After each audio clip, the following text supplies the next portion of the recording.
అయితే అన్లోడ్ అయిపోతుంది కాకినాడలో. నేనైతే ఈరోజు అయితే అన్లోడ్ అవ్వదనిగిన నా ముందు 5 బండ్లు ఉండి మళ్ళీ అది వేరే వర్షం వేరే పడతా ఉండింది. ఎట్టో నా బండి శాంపుల్ ఓకే అయిపోతలేకే నాది రెండో బండికి దింపేస్తున్నారు గోడౌన్లో పెట్టి. వర్షం అయితే బయట అయితే పడతా ఉంది. ఇంకా అన్లోడ్ అయ్యే రిసీప్ట్ తీసుకుని లోడ్ అయితే ఇటుకరాయి ఉందంటున్నారు. మాట్లాడుకోవాలి ఫోన్ చేసి. మొత్తానికి అన్లోడ్ అయిపోయింది. కిరాయి అయితే మార్నింగ్ ఇస్తున్నారు, వాళ్ళు వెళ్ళిపోయినారని. అందుకని మా వాడు వేడివేడికి మ్యాగీ అయితే చేస్తున్నాడు కొంచెం డిఫరెంట్గా. 2 గుడ్లు వేసి నేను చేస్తాను తిను ఈరోజు అన్నీ చేస్తున్నాడు మా వాడు. మనకు లోడ్ అయితే వచ్చింది ఇటుకరాయి పట్టి అనమాట. ఇక్కడ నుంచి వైజాగ్ అయితే తీసుకుని పోవాలి. ఇప్పుడైతే కాటాక్ అయితే వచ్చినాం అనమాట.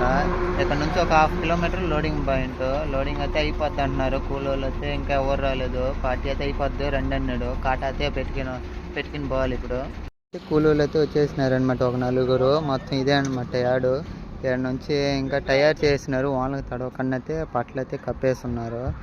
మనకైతే ఇప్పుడే చేంజ్ చేసినారు. గాజువాక సెంటర్ కనే చెప్పారనమాట. అది నో ఎంట్రీ వస్తుంది గాజువాక సెంటర్.